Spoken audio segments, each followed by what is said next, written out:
Para pemirsa, kembali kita bersama dengan TVRI, media pemersatu bangsa yang kita cintai bersama ini. Nah, disitulah mulai malaikat itu takjub. Betapa hebatnya gunung itu mampu mendiamkan getaran bumi. Tapi ternyata masih ada yang lebih hebat, yaitu besi. Besi itu mampu meratakan gunung. Alangkah dahsyatnya besi itu, ya Allah. Masih ada nggak lebih hebat daripada besi, ya Allah? Dijawab oleh Allah, oh masih ada, yaitu api. Api itu nanti yang mampu melelehkan, mampu menghancurkan besi itu. Nah, lalu malaikat bertanya, Masya Allah, alangkah hebatnya api itu mampu melelehkan, mencairkan besi yang keras. Apa masih ada yang lebih hebat daripada api, ya Allah? Allah menjawab, masih ada, yaitu air. Air itu juga nanti mampu memadamkan api. Kebakaran yang besar itu kan bisa dimatikan dengan api.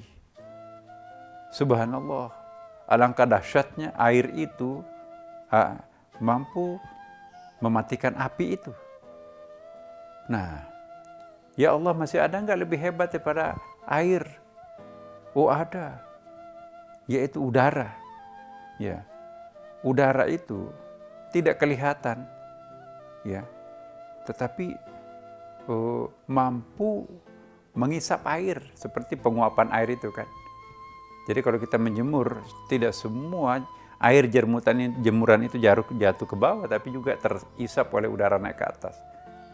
Nah, para pemirsa, coba kita lihat, bukanlah besarnya gunung yang hebat, bukanlah kerasnya besi itu yang hebat, bukan juga kobaran semangat api berapi-api itu yang hebat, bukan juga lembutnya air itu yang hebat, tapi masih kelihatan penampakannya kan. Tapi yang maha hebat itu sebetulnya adalah yang tidak terlihat, udara. Coba kita lihat udara.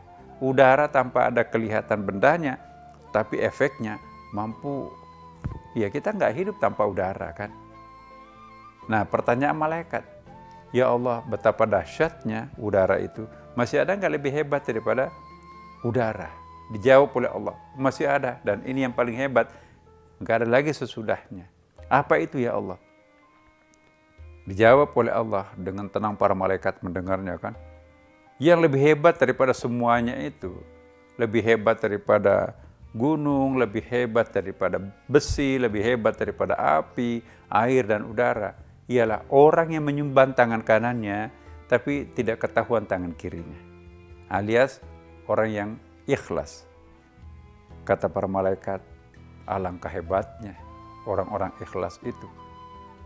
Bisa mengalahkan gunung, bisa mengalahkan besi, bisa mengalahkan api, bisa mengalahkan air dan udara. Jadi inilah dahsyatnya ikhlas. Orang yang ikhlas itu biasa disebut dengan mukhlis. Nah, tetapi kita jangan bangga, karena di atas mukhlis itu, di dalam Al-Quran masih ada satu martabat lebih tinggi lagi yang disebut dengan mukhlas. Apa perbedaan mukhlis dan mukhlas? Mukhlis ialah orang yang ikhlas, tetapi masih mengingat kebaikan-kebaikan yang pernah dilakukan kepada orang lain atau kepada objek-objek yang dibantunya. Tapi kalau mukhlas, dia sudah nggak pernah mengingat kebaikan-kebaikan dilakukan. Jadi menganggap kebaikan itu sebagai habitnya, kebiasaannya. Ya, kalau mukhlis itu masih bisa tersinggung kalau nggak berterima kasih kepadanya.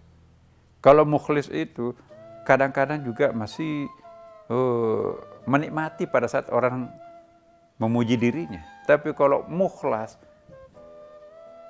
gak ada pengaruhnya apa-apa.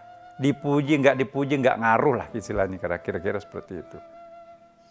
Ya, dia tidak menganggap orang lain itu orang lain. Orang lain itu dianggap itu adalah diriku. Ketika ia berbagi kepada orang lain, dia sama dengan memberikan dirinya sendiri. Nah, orang itu kan sering pelit itu karena menganggap dirinya, akunya ada, egonya ada, orang lain itu adalah orang lain. There is no the others, ya kan. Tidak ada orang lain lagi bagi orang ini. Nah, kalau ingin menjadi seorang mukhlis, naik menjadi mukhlas, mari kita coba melakukan seperti yang dikatakan tadi dalam hadis itu, orang yang menyumbang tangan kanannya tapi tidak ketahuan tangan kirinya. Insya Allah itu yang disebut dengan mukhlas. Dan apa kata Al-Quran tentang konsep mukhlas ini? Iblis itu bersumpah, ya Allah, Engkau mengutuk aku dan Engkau akan memasukkan kami ke dalam neraka. Tapi boleh nggak aku minta sesuatu kepadamu ya Allah? Apa permintaanmu Iblis? Saya mohon, panjangkanlah usiaku sepanjang usia anak manusia. Untuk apa? Aku akan pasti menggoda anak manusia. Gara-gara manusia itu sampai saya dikutuk dan sampai akan masuk ke dalam neraka. Aku akan mencari partner masuk ke dalam neraka. Nah, innaka laminal mundarin, saya penuhi permintaanmu dan engkau akan kami panjangkan usianya seusia anak manusia itu. Disitulah malaikat Iblis bersumpah. Aku bersumpah dan aku berjanji aku akan mempengaruhi, menggoda anak cucu Adam yang menyebabkan aku terkutuk seperti ini. Illa ibadika minhumul mukhlasin, kecuali hambamu yang sudah sampai ke tingkat mukhlas.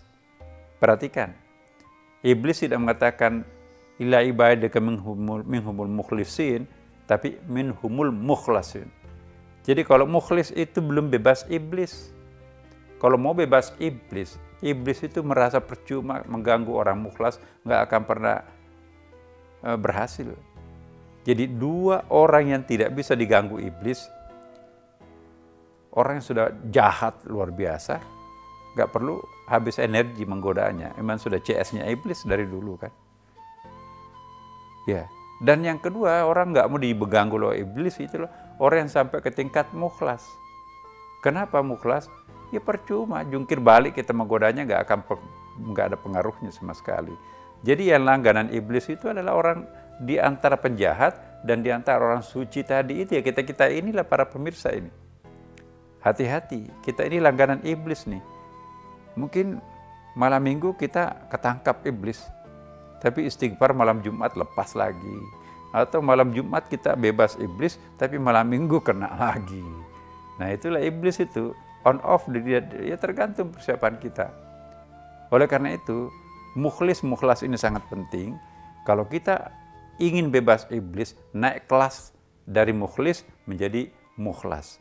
Itulah nanti akan jadi bebas iblis. Bagaimana caranya untuk naik mukhlis menjadi mukhlas? Ya, insya Allah nanti kita akan lanjutkan setelah pesan-pesan berikut ini.